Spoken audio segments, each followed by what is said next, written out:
Same equity stack, same vice president career, same company. This one left more than $650,000 on the table. This one didn't. Every dollar of that gap comes from 5 decisions. Decisions the autopilot version never made.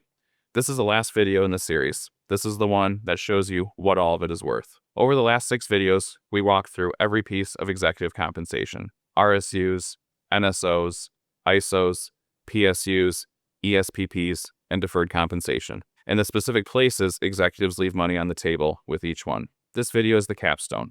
It follows one executive through the 3 years before retirement and shows what 5 coordinated moves, sequenced deliberately, are worth compared to the version where you just let the defaults run. The gap between those 2 versions, more than $650,000 from 5 decisions, some of them paperwork changes, some of them timing calls, that the autopilot version never made. This is what coordination is worth. And at the end, I'm going to show you one move in this list that people get completely wrong. Not because it's complicated, but because they only look at half of it. I'm Aaron Clem, founder of Inflection Point Wealth Management. We work with senior executives and high-earning families navigating the intersection of equity compensation, tax planning, and retirement. This is video 7 in our equity comp series, the capstone. If you've watched the previous 6, you already know each of these instruments in depth. This video is about what happens when they're planned together. If you're new, this video stands on its own, but the series gives you the full picture. Subscribe if this channel is new to you.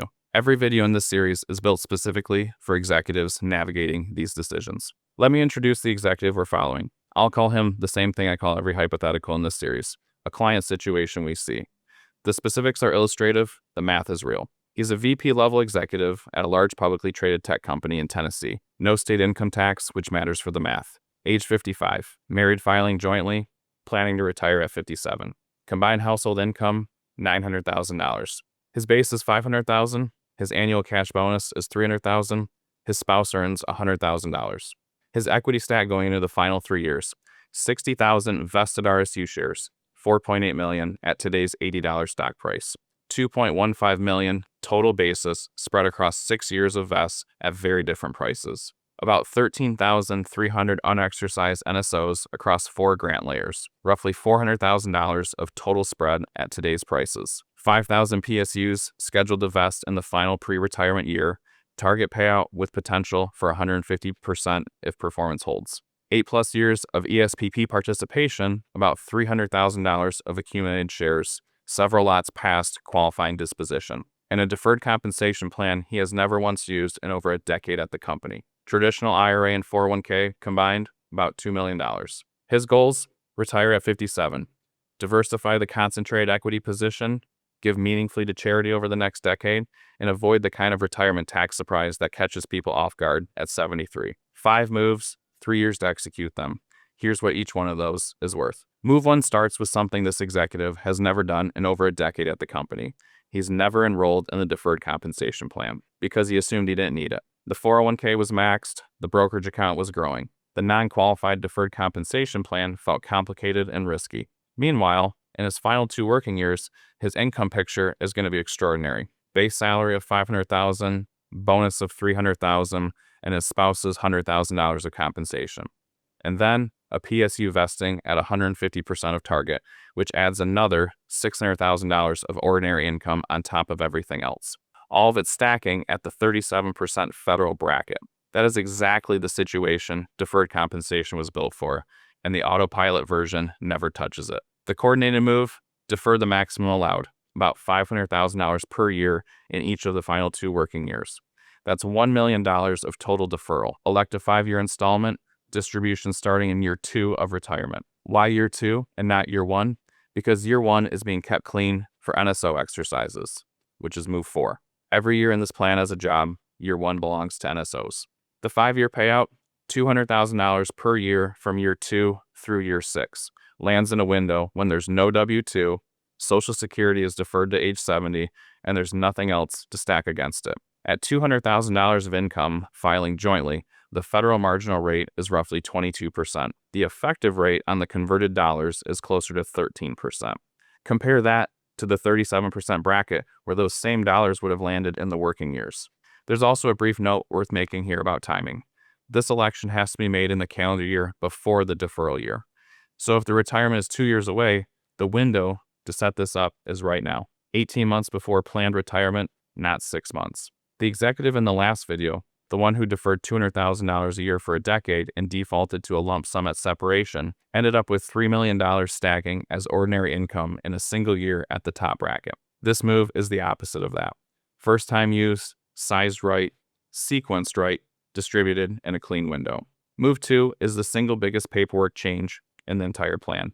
No investment decision, no timing call, a change to a broker's setting before a sale instruction. Here's the situation. He has 60,000 vested RSU shares accumulated over 6 years of annual vests. He's never sold any of them. Current value is $4.8 million. Total basis about $2.15 million. The embedded gain is $2.65 million, but the basis is spread very unevenly because each year vest hits a different stock price. Year 1 lot has a $15 basis. Year 6 lot has a $60 basis. The same number of shares, completely different tax exposure depending on which shares you sell. His target, raise $1.5 million cash from RSU sales across the planning window. 18,750 shares at $80. If he lets the broker default to first in, first out, the oldest, lowest basis lots go out the window first. The year 1 lot at $15 basis, the year 2 lot has a $20 basis. On $1.5 million of shares sold, the realized gain is $1,175,000. If he switches to HIFO, or highest in, first out, the newest, highest basis shares go first. The year 6 lot at $60 basis, the year 5 lot at $50 basis. Same $1.5 million raised, realized gains dropped to $462,500. The gain difference, $712,500. At the combined federal rate of 23.8%, that's the 20% long-term capital gains rate plus the 3.8% net investment income tax, the tax savings on that gain reduction is $169,575. Same cash raised, same shares sold, different instructions to the broker. One critical detail. Specific lot identification has to be set up before the sale instruction goes to the broker. Retroactive lot identification is generally not allowed. The oldest, lowest basis lots, the year 1 shares at $15, don't go out the door. They stay in the account because they have a job in move 3. Move 3 connects directly to move 2. The year 1 RSU shares, $15 basis, $80 stock price, weren't sold in move 2. They were saved for this. This executive already has multi-year philanthropic intent. He plans to give meaningfully over the next decade, roughly 5% of his net worth. The question isn't whether to give, the question is how. Most executives write a check from their bank account or their brokerage. That means selling appreciated stock first, paying capital gains tax on the gain, and then donating the after-tax proceeds. The IRS collects before the charity does. The coordinated version, donate $400,000 of fair market value directly to a donor-advised fund. 5,000 shares of the year 1 RSU lot.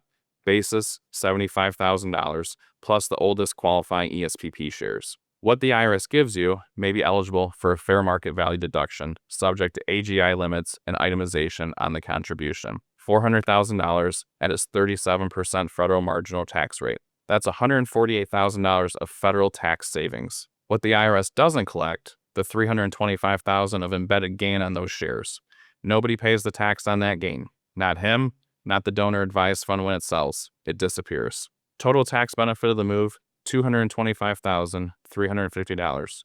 Personal cost to direct $400,000 to charity, $174,650, or about 43 cents per dollar given. Compare that to writing a check, $1 for every $1 to charity. One caveat I want to be direct about. This move only makes sense for someone who already intended to give. I'm not suggesting you manufacture charitable intent to capture a deduction. That's tax planning with the values upside down. If you are going to give anyway, this is simply the most efficient way to structure it. Also worth noting, only donate ESPP shares past the qualifying disposition holding period. 2 years from offering date, 1 year from purchase.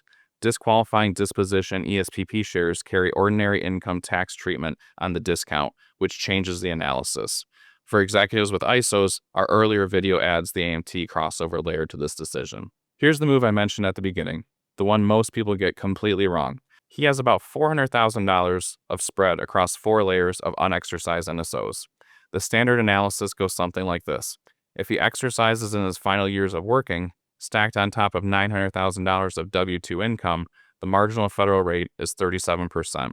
If he waits until year 1 of retirement, when the non-qualified deferred compensation distributions haven't started yet and there's no other income, the blended federal rate is closer to 19%. That's an 18% difference. Wait and save $76,000 in taxes. Here's the part most content on NSO exercise timing never says. An unexercised NSO is a leverage long position on the stock with downside protection. You don't participate on the downside past the strike price. If the stock goes underwater, you don't exercise, you lose nothing. But the upside is uncapped, and every dollar of stock appreciation produces more percentage return than it would if you own the shares outright. The moment you exercise, you have committed to the current intrinsic value of the spread and to the tax bill. Before that moment, you've committed to neither. So when you decide to wait, to defer the NSO exercise from the working year to year 1 of retirement, you are not just making a tax timing decision, you are making an 18-month bet that the stock price won't drop enough to wipe out the tax savings. Here's what that bet actually looks like. If the stock goes up 10% to $88 a share, waiting nets roughly $411,000 versus exercising today at $248,000. That is a $163,000 advantage to waiting. If the stock goes up 5% to $84 a share, waiting nets roughly $368,000 versus $248,000, a $120,000 advantage. If the stock stays flat at 80, waiting nets $325,000 versus $248,000, which gives you the $76,000 tax savings case. But look at the downside. If the stock drops 5% to $76, the advantage to waiting drops to $33,000. If the stock drops 10% to $72 a share, waiting actually loses $10,000. And if it drops 12.5% to $70, waiting loses meaningfully, down $32,000 compared to exercising today. The break even is a stock price of about $72.94, roughly a 9% decline from today. Above that, waiting wins on both axes. Below it, the tax savings gets wiped out by the price decline. A 12.5% stock drop is not a catastrophic event. That is a routine post-earnings move, a sector rotation, a bad quarter. For a 55-year-old whose risk capacity is dropping right as income disappears, betting the next 18 months on a sub 9% downside is often the wrong direction. The recommendation is a hybrid. Split the NSO position into 2 buckets before deciding. Bucket A is the spread you know you want to lock in at today's prices. Exercise and sell on the same day. Accept the working year tax rate. Convert option exposure into cash. That is the de-risking move. You are choosing certainty over a leverage bet. Bucket B is the spread on grants where you generally want to hold the underlying stock regardless of the tax question. Shares you don't anyways, for reasons that have nothing to do with the exercise decision. For those, the tax deferral into year 1 is a legitimate move because you were holding the stock anyways. For this executive, whose explicit stated goal is to reduce concentration risk going into retirement, the bucket A, bucket B split runs roughly 75 into bucket A and 25% into bucket B. That means about $300,000 of spread gets cashless exercised in the working year at top brackets, and about $100,000 of spread gets held into year 1 of the tax benefit. The headline value of the move drops from $76,000 to about $19,000 in expected terms, but the move is now defensible regardless of where the stock goes. You've locked in the value you needed to lock in. The part you're deferring is the part you're going to hold anyways. That is what good planning looks like on move 4. Move 5 starts in year 6 of retirement, after the non-qualified deferred compensation distributions are done. Here's the income picture from year 6 through year 9. Non-qualified deferred compensation's finished. Social Security still deferred to age 70, 13 years out. No W-2, the only income is about $30,000 of dividends and capital gains from the taxable portfolio. The household is at essentially zero ordinary income. This can be a highly valuable window in this scenario. We previously covered the pitfall of stacking non-qualified deferred compensation distributions on top of Social Security, RMDs, and other retirement income, ending up with a retirement that looks like a working year for tax purposes. Move 5 uses the opposite side of that same dynamic. The years where income is deliberately empty are the cheapest Roth conversion windows you will ever see. Convert $200,000 per year from traditional IRA to Roth across 4 years, $800,000 total. In the conversion years, with only $30,000 of base income, the effective federal tax rate on the converted dollars is roughly 17%. Compare that to the projected rate when those same dollars come out as required minimum distributions at age 75, when Social Security is turned on, when the taxable portfolio is throwing off dividends and gains, when the RMDs from the IRA and 401k are stacking on a joint return. The projected marginal rate in those years, roughly 24%. Direct rate arbitrage across the 4 conversions, about $55,500.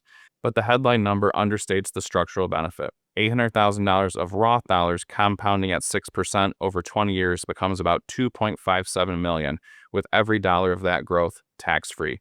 No RMDs, no forced distributions, generally passes to heirs income tax-free if qualified, subject to the inheritance distributions and other taxes as estate taxes. The $55,000 is what you can put in a spreadsheet. The rest compounds for the rest of his life. One coordination check that matters. The Roth conversions in years 6 through 9 have to stay below the IRMA income thresholds, the Medicare surcharge cliffs, to avoid the premiums jumping 2 years later. At this income level, that's manageable, but it requires active monitoring each year. Here's the full picture. Move 1, deferred compensation first-time use, $207,965. Move 2, HIFO lot ID on RSU sales, $169,575. Move 3, donor advised fund with lowest basis lots, $225,350 of tax benefit on $400,000 to charity. Move 4, NSO hybrid exercise, roughly $19,000 in expected terms with full value locked in regardless of where the stock goes. Move 5, Roth conversions in the second gap window, $55,512 plus compounding tax-free growth across the retirement horizon. Total high confidence planning value, more than $650,000. But here's what that table doesn't show. The deferred comp election shaped the RSU sale plan. The decision to defer $500,000 per year in the final 2 working years created the income reduction that made the HIFO sale more impactful. Lower income, smaller bracket creep on the realized gain. The RSU sale plan shaped the charitable plan. The decision to sell highest basis lots first meant the lowest basis lots were still available for the donor advised fund gift, exactly the right source for the charitable dollars. The NSO exercise timing was a risk-reward decision shaped by the gap year the non-qualified deferred compensation election created. Year 1 was kept clean specifically so the NSO exercise could land at a low marginal rate without stacking on top of deferred compensation distributions. The Roth conversion window depends on all the above. It only exists because non-qualified deferred compensation distributions were spread across years 2 through 6, leaving years 6 through 9 clear. The moves serve each other when they're coordinated. They undercut each other when they're not. That is the product. Not any single move, the sequence. The executives who let the defaults run, first in, first out lot ID, no deferred comp, cash donations, all NSOs time deferred as a stock bet, no Roth conversions, didn't make bad decisions. He made no decisions.